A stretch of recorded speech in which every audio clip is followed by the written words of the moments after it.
ko smo pri Toyoti kdaj hvalili vozniške užitke, potem je bilo to ponovadi povezano s kakšnimi terenskimi zmogljivostmi. Recimo pri kakšnem Land Cruiserju ali pa Hiluxu. Ali pa, če smo hvalili udobje, potem je bilo to zagotovo na primeru kakšnega Camrija ali pa pri recimo Lexusih. Ko pa smo govorili o dinamičnih voznih lastnostih, potem je bilo to zagotovo povezano s kakšno izvedenko GR, naprimer z Yarisom, ali pa recimo s tistim atletskim GR86, ali pa recimo tudi pri kakšni Supri.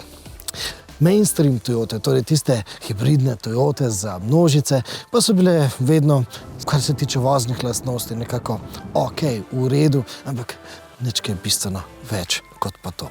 Ampak danes pa imamo na sporedu novi CHR in ta najbolj navduši prav z dinamičnimi voznimi lastnostmi. Se pravi, to je v bistvu Toyota tudi za slovenske ceste.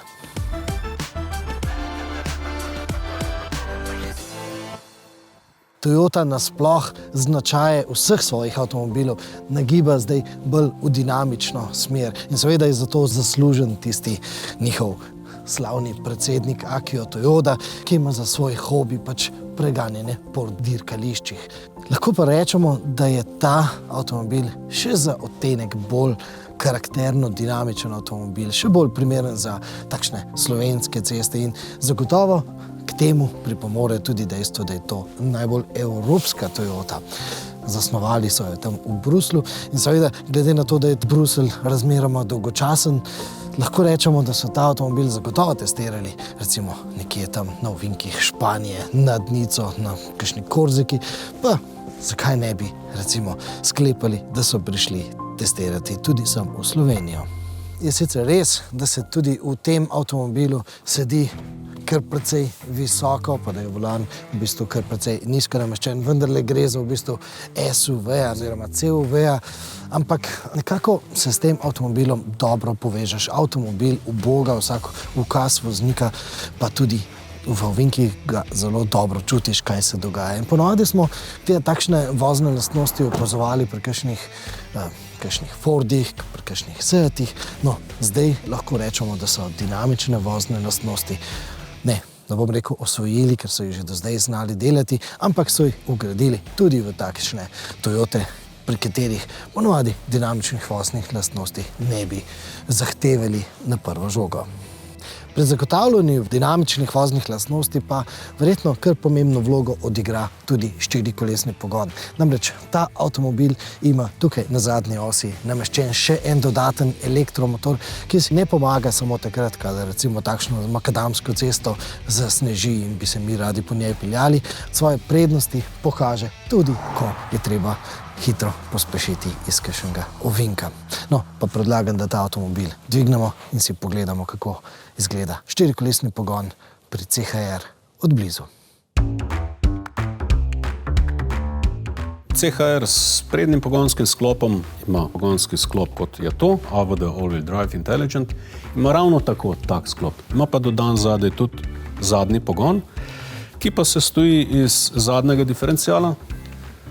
V ohišju tega zadnjega diferenciala je pa tudi elektromotor. In ta elektromotor potem poganja zadnja kolesa preko zadnjih osi. Nimamo nobenih mehanskih gredi, v smislu kardanskih gredi in tako naprej. Se pravi, samo žice. Samo kabli, ki dovajajo trofaznemu elektromotorju napajanje. In to je vse, kar se pogona tiče. Sam pogon pa tudi ni stalni, ampak je po potrebi oziroma se avtomatsko tudi vklaplja ob vsakem speljevanju, zdrsu prednjih pogonskih koles, pospeševanju, ko mora intervenirati sistem za dinamično stabilnost VSC in tako naprej. Predvidevam, da to je zdaj bistveno lažje kot pa klasični štirikolesni pogoni. Ja. Lahko to pogledamo še pod avtom. Sama hibridna baterija se je ne vidi v zunanjosti, ker je v tem primeru pod zadnjo klopjo v potniški kabini. Iz nje grejo visoko napetostni kabli v razmernik, pretvornik, spredaj v menjalnik in pa tudi v zadnji pogonski sklop. No, to je pa to.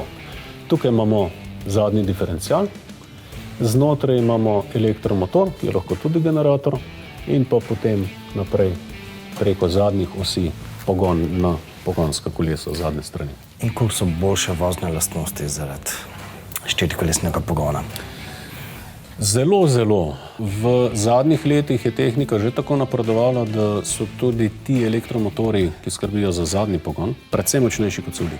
In se dejansko zelo, zelo močno tudi čutijo v sami vožnji, tudi pri vožnji po asfaltu, v suhem pospešku iz ovinka oziroma izhodu iz ovinka se čuti, da prihaja do pomoči tudi z zadnjimi kolesi. In dinamika same vožnje precej višja, kot je bilo to še predtem.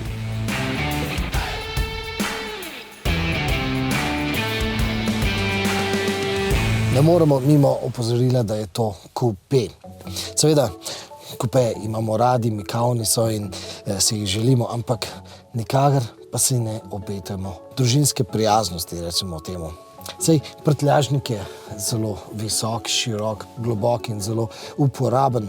In tudi tukaj zadaj, roka na srce, prav v redu sedim, tudi noge lepo počivajo pod sedeži in tudi za dva potnika je več kot dovolj prostora. Presenetljivo je celo to, da imam nad glavo za več kot eno pest prostora.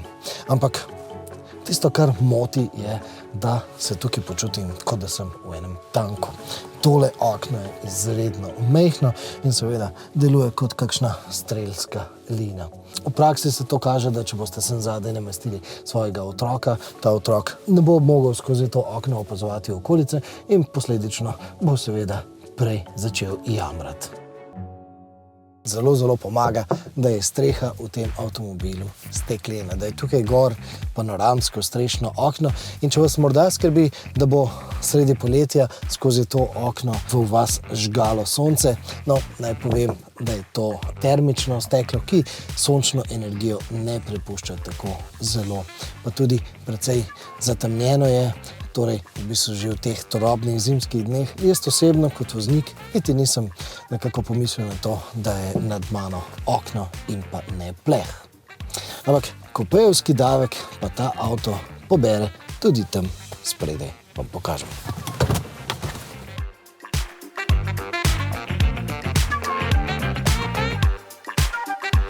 Torej, preglednost nazaj je slaba.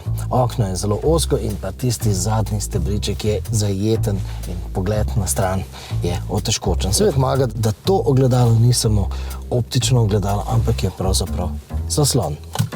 Ta zaslon pomaga, kadar na zadnjih sedežih peljemo kakšne velike sopotnike, ampak se pa zna zgoditi, da takrat, ko za nami se pripelje kak velik SUV, imamo tukaj za volanom občutek, da nas bo ta SUV kar povozil. No, privajanje pa zahteva tudi ta voznikov prostor. In da bo zabeleženo, zelo nam ustreza, da ima zelo veliko število tistih fizičnih tipk. Tudi tiste tipke za klimo so takšne, da jih pritisneš in čutiš, kaj pritisneš. Moti pa nas, da so recimo tipke za glasnost takšne, da jih je treba pritisniti. Pri tem voznikovem prostoru pa nas vendarle moti, da vse skupaj pa tudi ni tako zelo intuitivno. Zelo veliko podatkov nam Toyota ponuja, ampak vse to je včasih ne samo razmetano, ampak tudi mogoče malce včasih nelogično razporejeno, zato kar nekaj časa potrebuje voznik, da pogrunta, kje se podatek, ki ga želi videti, tudi prikaže oziroma s katero tipko ga lahko prikliče. No, z mešanimi občutki pa pozdravljamo tudi te kljuke. Sej, lepo deluje, ko so tako zlite s karoserijo in tudi nam zelo ustreza, ko se približaš avtomobilu in se same postavijo v položaj, ko jih lahko potegnemo. Ampak tisto, kar pa dejansko moti, je to, da so zelo, zelo glasne. Pozitivna stran tega avtomobila so zagotovo tudi asistenčni sistemi, ti delujejo zelo učinkovito, pa seveda pozitivna plat je zagotovo tudi hibridni sklop, pogonski sklop. Seveda, Toyota je na področju hibridov pač avtoriteta in ta zadnja generacija hibridnega sklopa res upošteva zelo veliko podatkov in jih vključuje v samo delovanje hibridnega sklopa. Je pa nekaj res. Naj še tako pohvalimo vozne lastnosti ali pa hibridni sklop ali pa asistenčne sisteme. Vse te pozitivne lastnosti tega avtomobila so pravzaprav drugotnega pomena. Namreč tisti glavni nakupni razlog številka 1, zakaj kupci ta avtomobil kupujejo, je zagotovo drzna, atraktivna oblika. To je avtomobil, ki ga kupiš zato, ker je pač lep, ker ti je všeč in se želiš z njim pokazati.